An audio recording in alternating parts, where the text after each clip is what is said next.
Good Monday morning to you. As we begin this Monday, I'd like to talk to you about something very basic that we all need. And some of us don't like water, but I love water. I cannot think of anything that can quench my thirst more so than just ice water right out of the tap. Put ice on it and put the water over it.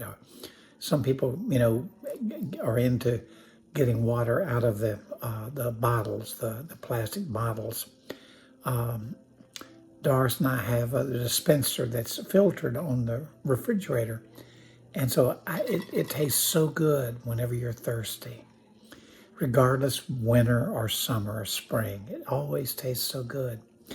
And the reason I'm sharing this with you is the fact that when Jesus was going through Samaria, he talked to this woman at the well. And he asked her for a drink of water from the well, from Jacob's well. And they talked about water and the history of Jacob's well. And Jesus says, would you give me a drink of water? Which was taboo of culture. Because Hebrew men were not even supposed to talk to women in public, much less by themselves. What happens is this.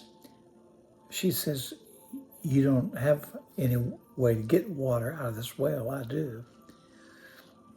He says, but if you knew who you were talking to, you'd be asking me to drink the living water for eternity. And, excuse me, and what happens is he begins to tell her about her life. And she recognizes that he's the Messiah, that he's the Son of God. But he says to her in a secret message, he said, you drink out of this well, Jacob's well, our ancestors' well, you'll be thirsty again, like Pastor Sharp is right now, drinking ice water. He said, but if you knew with whom you were talking, you would be asking me for a drink of water and drink living water where you'd never thirst again. You and I understand exactly what he was saying to her, because you and I have understood what it means to drink deeply from the life of Jesus, the living water, his Spirit that leads us through the day when we have no answers. The Spirit is there to give us, to quench our thirst, our doubts, our worries. His love is there to remind us of his forgiveness.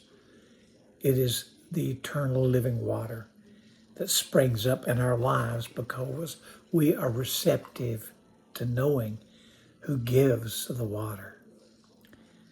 When the children of Israel were wandering in the wilderness, God allowed Moses to be able to tap the rocks with his staff, and springs of water would come forth and people would be able to drink and have their thirst quenched.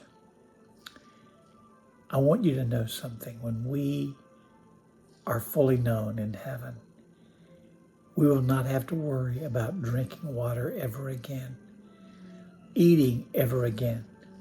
Our bodies will be eternal and live on the glory of God. Have you ever thought of that? Right now on earth, we need to eat once or twice a day to stay alive and healthy.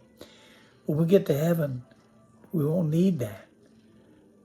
Are you curious to know how we're going to make it? I am. I'm curious, but it makes me wonder the greatness of God, that we've been created in his eternal image. And after this life is over, that's when we will drink from the living water forever. And I'm looking forward to that day. I hope you are too. Pray with me. Father, water is so wonderful. It has so many uses. But Father, it quenches our thirst. It refreshes us. I pray that as we look at the story of what Jesus did with the woman at the well, may we learn fresh and new today and drink deeply from the love of God, that we will never be thirsty again. I wish that were the case. Our earthly bodies will cry out for water in a few hours. But when we get beyond this life and Jesus gives us his living water, we'll never thirst again. I look forward to that. God bless you. I'll see you tomorrow on Tuesday.